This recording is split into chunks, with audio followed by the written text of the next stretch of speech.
একদিকে ডিভিসির জল ছাড়া এবং প্রবল বর্ষণের কারণে বন্যা পরিস্থিতির সৃষ্টি হয়েছে রাজ্যের বিভিন্ন জেলাগুলিতে। পূর্ব বর্ধমান জেলাও বাদ পড়েনি সেখান থেকে। সেই বন্যা পরিস্থিতির মোকাবিলার জন্য পূর্ব বর্ধমান জেলাতে একটি প্রশাসনিক বৈঠক থেকে দুর্গতদের পাশে থাকার কথা বললেন মুখ্যমন্ত্রী মমতা বন্দ্যোপাধ্যায়।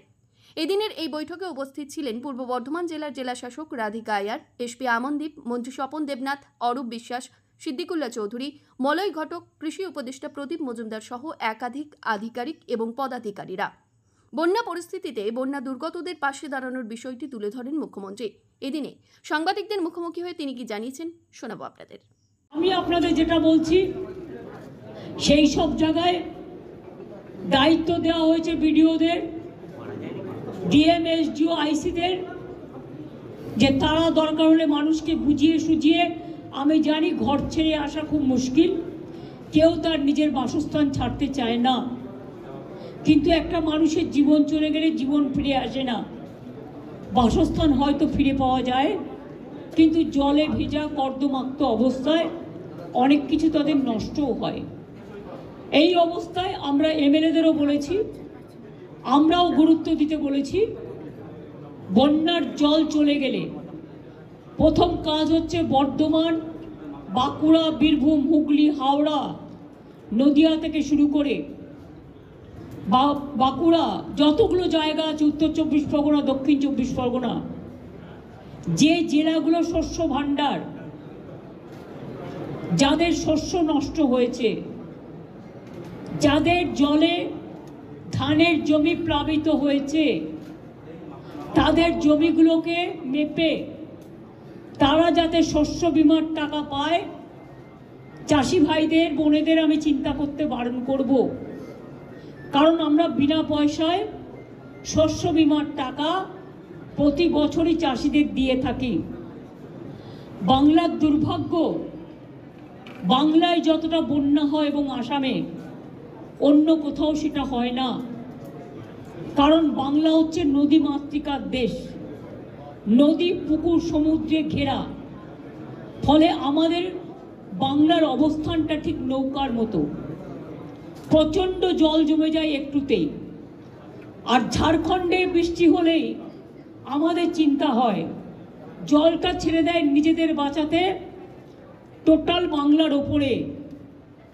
ফরাক্কায় যখন জল প্লাবিত হয় দীর্ঘদিন ড্রেজিং না করার ফলে, জলটা ছেড়ে দেয় গঙ্গার ইরোশনের ফলেও। মালদা, মুর্শিদাবাদ যখন প্লাবিত হয়, বিহারেরও কিছুটা অংশ প্লাবিত হয়, কিন্তু বিহার তখন বাঁধ কেটে দিয়ে জলটা বাংলায় ঢুকিয়ে দেয়।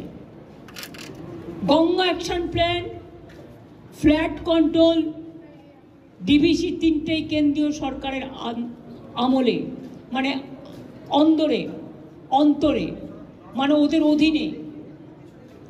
কিন্তু আজ পর্যন্ত কোনো কাজ তারা না করার ফলে লক্ষ লক্ষ মানুষের ঘর ডুবে যাচ্ছে, কৃষিক্ষেত্র ডুবে যাচ্ছে, শস্য ক্ষেত্রে ডুবে যাচ্ছে। ইলেকশনে যে টাকাটা আমরা খরচ করি, আমি সব রাজনৈতিক দলকে বলবো, বড় বড় বিল্ডিং বানিয়ে, নিজেদের মূর্তি বানিয়ে যে টাকাটা আপনারা খরচ করেন, দয়া করে কেন্দ্রীয় সরকার তার 1/4 যদি আমরা পাই, আমরা Ganga action plan, flood control সিচুয়েশনটা আরও ভালো করে করতে পারি। আমাদের সরকার আগে তো কেউ খবরই রাখতো না, এখন তো আমরা মনিটরিং করি 24/7। সব ছুটি বাতিল করা হয়েছে, কারণ একটাই, রাত জেগে সরকারি কর্মচারী হোক, পুলিশ হোক, আমাদের দলের স্বেচ্ছাসেবকরা হোক, তারা পাহারা দিচ্ছেন। সব বিডিও, আইসির ওখানে মাইক্রোফোন রাখার ব্যবস্থা করা হয়েছে। সমস্ত রিলিফ ক্যাম্প বিভিন্ন জায়গায়, আশেপাশে যদি জল জমে সেখানে তুলে আনার জন্য বলা হয়েছে রিলিফ শেল্টার। আমরা ফ্লাড শেল্টার অনেকগুলো তৈরি করেছি, কিন্তু তাতেও বাঁধ মানছে না, বাঁধ ভাঙছে জলের পর জলের প্লাবনে। দরকার হলে পুজোর ছুটি আসছে, স্কুলগুলো ছুটি হয়ে যাবে এবং এই সব জায়গাগুলোতে যাতে আমরা কাজে লাগাতে পারি, মানুষকে আগে প্রাণ দিয়ে সেটা আমাদের দেখতে হবে। পঞ্চায়েত ডিপার্টমেন্টকে বলা হয়েছে ডিসেম্বর মাসে যে 11 লক্ষ মাটির বাড়ির টাকা রাজ্য সরকার ছাড়বে পাকা বাড়ি করবার জন্য, অর্ধেক টাকা প্রথম কিস্তিতে আর অর্ধেক টাকা দ্বিতীয় কিস্তিতে দেওয়া হয়। অর্ধেক কিস্তির টাকা আমরা ডিসেম্বরে ছাড়ব। জল কমে গেলেই পঞ্চায়েত ডিপার্টমেন্ট সার্ভে করে নেবে এই 11 লক্ষ মানুষের বাড়ি। তাছাড়াও মাইনরিটি ডিপার্টমেন্ট থেকে 65,000 বাড়ি তৈরি করে দেওয়া হচ্ছে ডেস্টিটিউটদের জন্য। সেই সংখ্যাটা যদি ওই লিস্টে থাকে তাহলে অটোমেটিক্যালি সেই সংখ্যাটা এই লিস্টে যুক্ত হবে। অর্থাৎ যাদের বাড়ি মাটির বাড়ি ভেঙে গেছে, ধসে গেছে, অথচ লিস্টে নেই, তাদেরও আমার মনে হয় যে বাড়িগুলো আছে সার্ভে করে দেখুক, কারণ তাদের আমাদের প্রায়োরিটি দিতে হবে।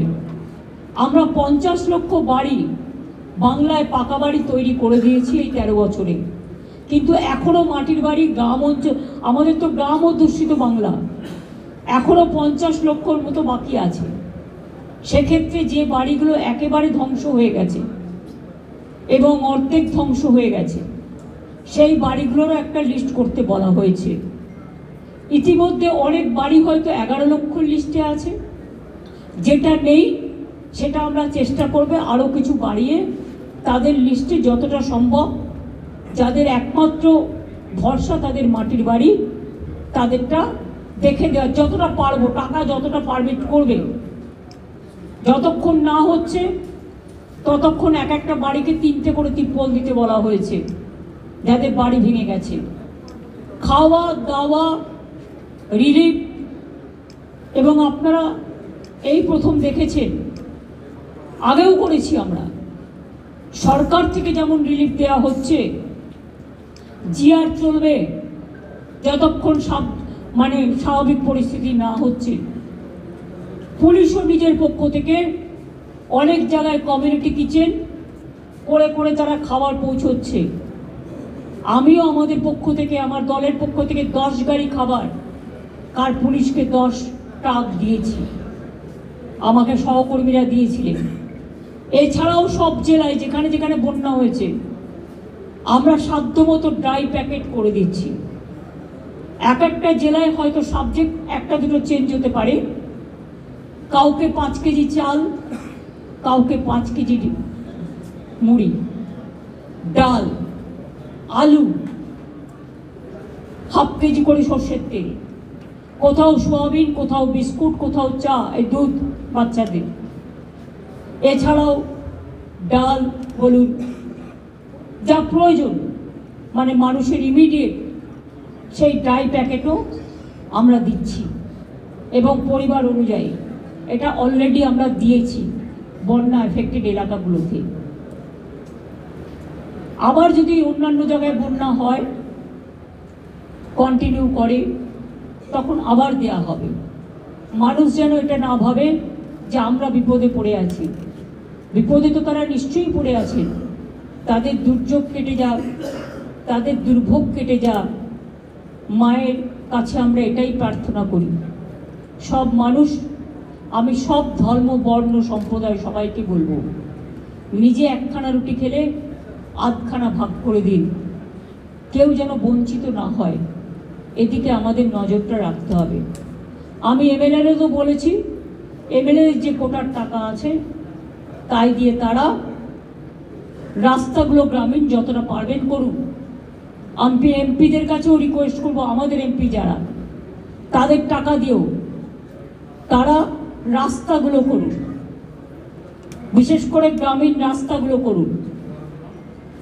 বাড়ির ব্যাপারটা একই লিস্টে যদি 2টো নাম থাকে, একজন পায় আর একজন না পায়, প্রবলেম হয়ে যায়। সেই জন্য ওটা আমরা একসাথে ডিসেম্বর মাসে করব, কারণ সার্ভে করতে আমাদের 1 মাস টাইম লাগবে। তার মধ্যে পুজো এবং ভোটার লিস্টের কাজ শুরু হয়ে গেছে, সেই জন্য সবটাই করতে হবে।